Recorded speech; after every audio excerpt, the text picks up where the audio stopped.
बिस्मिल्लाहिर्रहमानिर्रहीम। My dear students, अस्सलाम वालेकुम जी। उम्मीद है आप ठीक होंगे। आज हम डिस्कस करने वाले हैं मल्टीपल रिग्रेशन को। ठीक है जी। मल्टीपल रिग्रेशन को देखेंगे भी और फिर एसपीएस पे इसको रन भी करके देखेंगे कि इसको हम एसपीएस पे कैसे रन कर सकते हैं और कैसे इंटरप्रेट कर सकते हैं। तो आइए चलते हैं अपनी वीडियो की तरफ।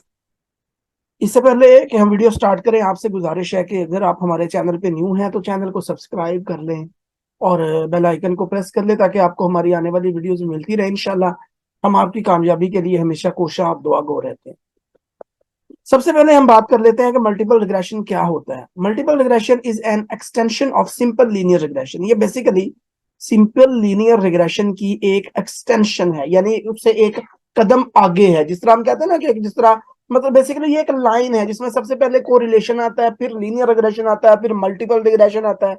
तो ये एक लाइन है और उस लाइन का जो है ये तीसरा हिस्सा है। इससे पहले जो है वो सिंपल रिग्रेशन है, तो इसलिए हमने कहा है, इसलिए मैंने ये लिखा हुआ है कि extension of simple linear regression. अच्छा, इसमें करते क्या है हम, रिग्रेशन होता क्या है? जो लोग नए हैं उनको जरा ये भी पता, मैं बता दूं, पता होना चाहिए कि बेसिकली हम रिग्रेशन करते क्यों हैं।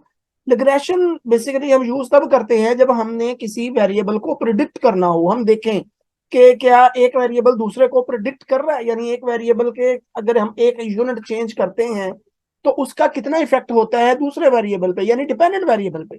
ये तो आपको पता ही है ना कि हम इंडिपेंडेंट वेरिएबल का इफेक्ट चेक करते हैं डिपेंडेंट वेरिएबल पे। एक वेरिएबल में चेंज आने से डिपेंडेंट यानी इंडिपेंडेंट वेरिएबल में तब्दीली आने से डिपेंडेंट वेरिएबल कितना तब्दील होता है।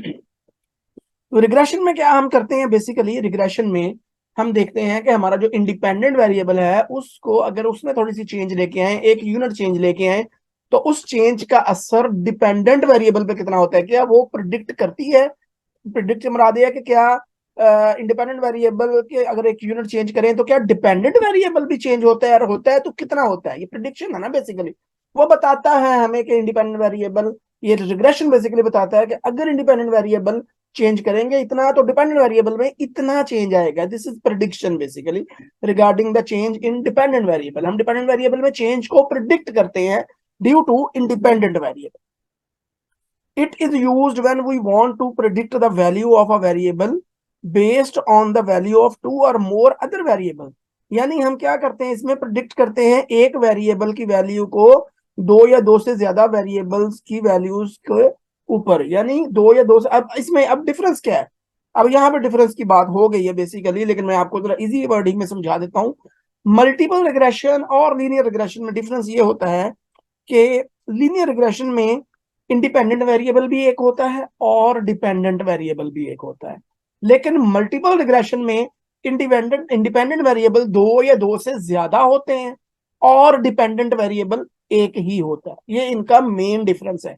उसमें हम एक इंडिपेंडेंट वेरिएबल का इफेक्ट देखते हैं एक डिपेंडेंट वेरिएबल पे। इसमें हम जो मल्टीपल रिग्रेशन है इसमें हम दो या दो से ज्यादा इंडिपेंडेंट वेरिएबल्स का इफेक्ट देखते हैं कि क्या ये प्रिडिक्ट कर रहे हैं दो या दो से ज्यादा इंडिपेंडेंट वेरिएबल डिपेंडेंट वेरिएबल को। इनकी अलग अलग भी हम वेरिएंस देखते हैं, इनकी वजह से जो डिपेंडेंट वेरिएबल में आता है चेंज आता है, और इनका इकट्ठा भी जो वेरिएंस हम चेक करते हैं। एग्जाम्पल, अब एक एग्जाम्पल मैंने दी है यहाँ पे, इजी है समझाने के लिए। For example, you could use multiple regression to understand whether exam performance can be predicted based on revision time, test anxiety, lecture attendance and gender। यानी यहाँ पर हम मल्टीपल रिग्रेशन हम क्यों यूज कर रहे हैं कि हम देखना चाह रहे हैं कि क्या एग्जाम परफॉर्मेंस जो है वो प्रिडिक्ट होती है रिवीजन टाइम से, टेस्ट एंजाइटी से, लेक्चर अटेंडेंस से या जेंडर से। यानी प्रिडिक्ट होती है ऐसे मुराद ये है कि क्या इसका ये डिपेंड करती है इन पर। क्या revision time, test anxiety, lecture attendance और जेंडर जो है वो चेंज लाते हैं एग्जाम परफॉर्मेंस पे, उसको प्रिडिक्ट करते हैं, उसको चेंज करते हैं, उसमें तब्दीली लाते हैं, या इनकी वजह से ये एग्जाम परफॉर्मेंस तब्दील होती है। तो इसको कहते हैं मल्टीपल रिग्रेशन। आगे इंडिपेंडेंट और वेरिएबल की थोड़ी सी एक्सप्लेन कर देते हैं, क्योंकि ये भी पता होना चाहिए कि इसमें कितने वेरिएबल होते हैं और किस तरह के होते हैं। The variable we want to predict is called the dependent variable. वो वेरिएबल जिसको हम प्रिडिक्ट करना चाह रहे हैं उसको हम डिपेंडेंट वेरिएबल कहते हैं। And sometime this is called outcome, target and criterion variable. इनको हम आउटकम डिपेंडेंट वेरिएबल को basically when we talk about the regression in regression statistical analysis You can also use the terms of outcome variable, target variable, and criterion variable as for dependent variable. The variable we are using to predict the value of the dependent variable are called the independent variable. और वो variable जिनको हम predict करने के लिए dependent variable को use कर रहे हैं, यानी डिपेंडेंट वेरिएबल को प्रिडिक्ट करने के लिए जिन वेरिएबल्स को हम यूज कर रहे हैं उनको हम इंडिपेंडेंट वेरिएबल कहते हैं, और उनको हम समटाइम प्रिडिक्टर, एक्सप्लेनेटरी और रिग्रेसर वेरिएबल्स भी कहते हैं। ये आपको वेरिएबल्स के जो है ये ऑल्टरनेट जो नेम्स हैं ये याद होने चाहिए। ये कहीं ना कहीं जाके एग्जाम में पूछे जा सकते हैं, पीपीएससी के एग्जाम में पूछे जा सकते हैं, या कहीं भी ये पूछे जा सकते हैं, आपके किसी इंटरव्यू में पूछे जा सकते हैं। Dependent variable should be on continuous scale, for example interval and ratio. अब जो रिग्रेशन एनालिसिस में डिपेंडेंट वेरिएबल होता है वो कंटिन्यूस होना चाहिए। जैसे कंटिन्यूस वो होता है जो कैटेगोरिकल ना हो। अब कैटेगरीज तो ये होती है ना, जेंडर हो गया, मेल फीमेल, उसके अलावा स्मोकर्स, नॉन स्मोकर्स, ये कैटेगरीज हैं। लेकिन डिपेंडेंट वेरिएबल क्या होगा, वो कैटेगोरिकल नहीं होगा, वो कॉन्टिन्यूस होगा। कॉन्टिन्यूस कौन से होते हैं, जिन वेरिएबल्स के दो कैटेगरीज के दरम्यान में और बहुत सारी कैटेगरीज हों और कंटिन्यूस हों, वो दरम्यान में पार्ट्स ना हो, उसके कैटेगरीज ना हो। मसलन अब डिपेंडेंट वेरिएबल क्या हो सकता है, जिस तरह अभी हमने बात की एग्जाम परफॉर्मेंस, तो वो स्कोर है, कंटिन्यू चला जा रहा है। हमने ये नहीं कहा, अगर तो हम कहते हैं ना कि एग्जाम परफॉर्मेंस अच्छी है खराब है, ये दो कैटेगरीज होंगी, नहीं, हमने उसको कंटिन्यू स्केल पे लेना है। ठीक है। अब इसी तरह independent variable should be continuous और कैटेगोरिकल, फॉर एग्जांपल नॉमिनल और ऑर्डिनल। अब जो इंडिपेंडेंट वेरिएबल होगा रिग्रेशन में वो कंटिन्यूस भी हो सकता है और कैटेगोरिकल भी हो सकता है। जिस तरह पिछली एग्जांपल में हमने देखा था, ये हमारे पास हमने बात की थी अभी कि डिपेंडेंट वेरिएबल जो कंटिन्यूस हो तो ये कंटिन्यूस एग्जाम परफॉर्मेंस। अब हमने बात की है इंडिपेंडेंट वेरिएबल जो है वो कंटिन्यूस भी हो सकता है और कैटेगोरिकल भी हो सकता है। अब ये रिवीजन टाइम कंटिन्यूस है, टेस्ट एंजाइटी कंटिन्यूस है, लेक्चर अटेंडेंस कंटिन्यूस है, लेकिन gender this is not continuous, this is categorical. तो बात यही हुई थी कि इंडिपेंडेंट वेरिएबल जो है रिग्रेशन एनालिसिस में वो कंटिन्यूस भी हो सकता है और कैटेगोरिकल भी हो सकता है। तो इस एग्जांपल में हमने कंटिन्यूस भी इंडिपेंडेंट वेरिएबल डाले और कैटेगोरिकल भी डाला है ताकि आपको इजीली समझ आ जाए। ठीक है जी, ये हो गया। अब हम चलते हैं एसपीएसएस पर। ये हमारी एसपीएसएस की शीट खुल गई, इसको अब हम देख लेते हैं। हमने अपना डाटा जो है वो इसमें अभी डालना है। ओपन पे जाएंगे, डाटा, फिर आपके पास एक बार खुल जाएगी जहां पे डाटा जो है वो पड़ा हुआ है। हमारे पास है थीसिस रिजल्ट्स, इसको हम इसमें ओपन कर लेते हैं। ये आ गया जी हमारे पास। अब हमने एक जो है वो डिपेंडेंट वेरिएबल लेना है और बाकी जो है वो इंडिपेंडेंट वेरिएबल लेने हैं। एनालाइज पे चले जाएंगे, उसके बाद हम जाएंगे जी रिग्रेशन, फिर हम जाएंगे जनाब लीनियर। लीनियर पे जाके फिर हम देखेंगे डिपेंडेंट वेरिएबल हम कोई सा भी ले लेते हैं, for example, but that should be continuous.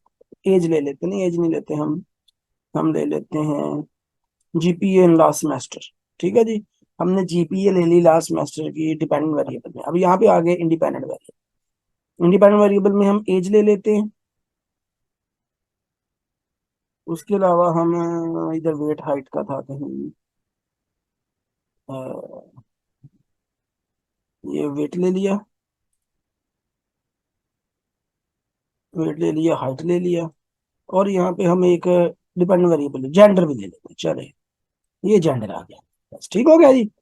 Statistics में जाते हैं, हमें डिस्क्रिप्टिव्स चाहिए क्योंकि डिस्क्रिप्टिव जो है वो अपनी रिसर्च में हम मीन, मीडियन और स्टैंडर्ड डेविएशन वगैरह जो है वो हम यूज करते हैं। उसके अलावा ऑप्शन पे जाते हैं, ऑप्शन को आपने एज इट इज रहने देना है और मेरा ख्याल इसमें कोई चीज नहीं छेड़नी है आपने, और हम सीधा आ जाते हैं ओके पे। ओके किया, थोड़ा सा ये रन करेगा, उसके बाद हमारे पास जो है वो सामने टेबल्स आ जाएंगे। ठीक है जी, ये आ गया हमारे पास डिस्क्रिप्टिव स्टैटिस्टिक्स का टेबल।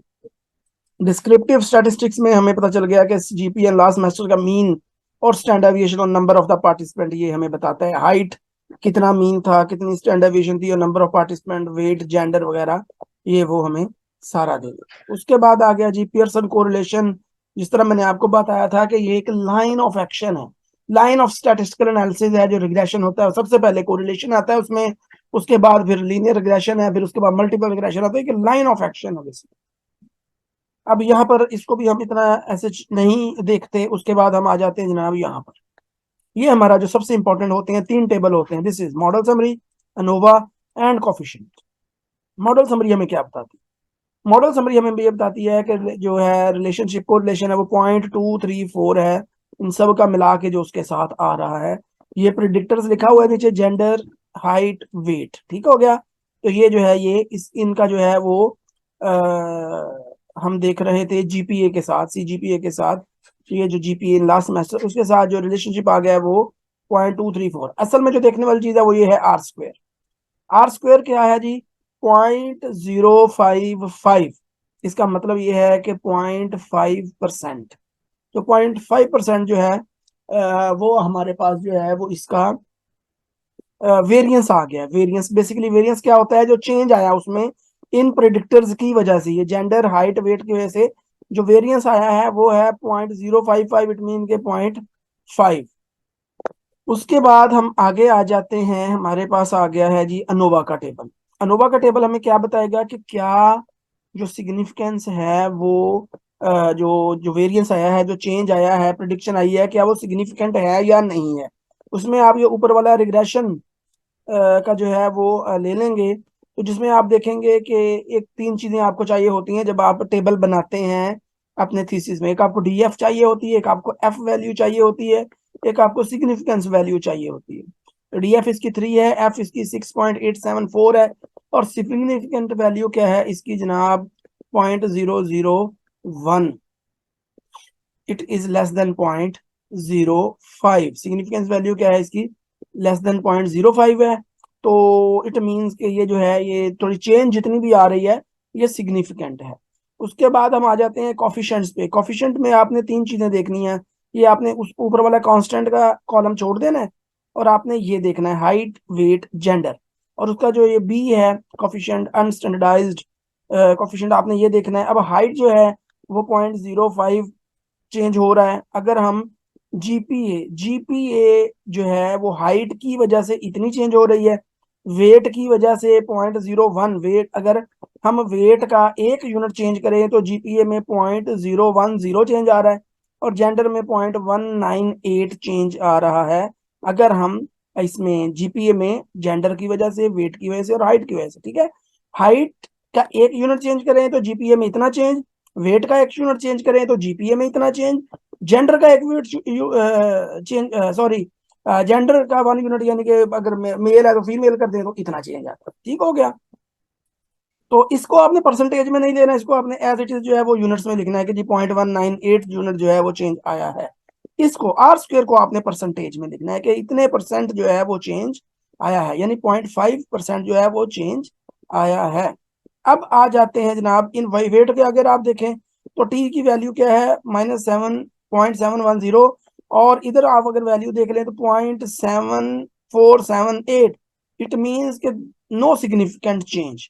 हाइट की वजह से जीपीए में सिग्निफिकेंट चेंज नहीं आया, क्योंकि आपकी जो सिग्निफिकेंस वैल्यू है दिस इज मोर देन 0.05। इसी तरह वेट की अगर हम बात कर लें तो वेट में आपने टी लिख के उसके बाद आपने देखना है कि 0.001। इसका मतलब है कि सिग्निफिकेंट चेंज है इसमें। जेंडर की बात कर लें तो जेंडर में भी जो है एक सिग्निफिकेंट 0.003 सिग्निफिकेंस लेवल है। तो इसका मतलब ये है कि दिस इज लेस देन 0.05। तो इसका मतलब है कि जेंडर की वजह से भी जीपीए में सिग्निफिकेंट चेंज आया है। इन तीनों की आपने हाइट, वेट, जेंडर की टी वैल्यूज आपको चाहिए अपने टेबल में लिखने के लिए, और सिग्निफिकेंस वैल्यूज जो हैं वो आपको चाहिए अपने टेबल में लिखने के लिए। This is all about multiple regression. Thank you very much. अपना बहुत सारा ख्याल रखिएगा। अगर कोई चीज़ समझ नहीं आती तो आप पूछ सकते हैं। एंड पर फिर गुजारिश है, अगर आप न्यू हैं तो चैनल को सब्सक्राइब कर लीजिए और बेल आइकन को प्रेस कर लीजिए। हम आपके लिए हमेशा दुआ गो हैं। अल्लाह ताला आपको कामयाबी अता फरमाए। अस्सलाम वालेकुम।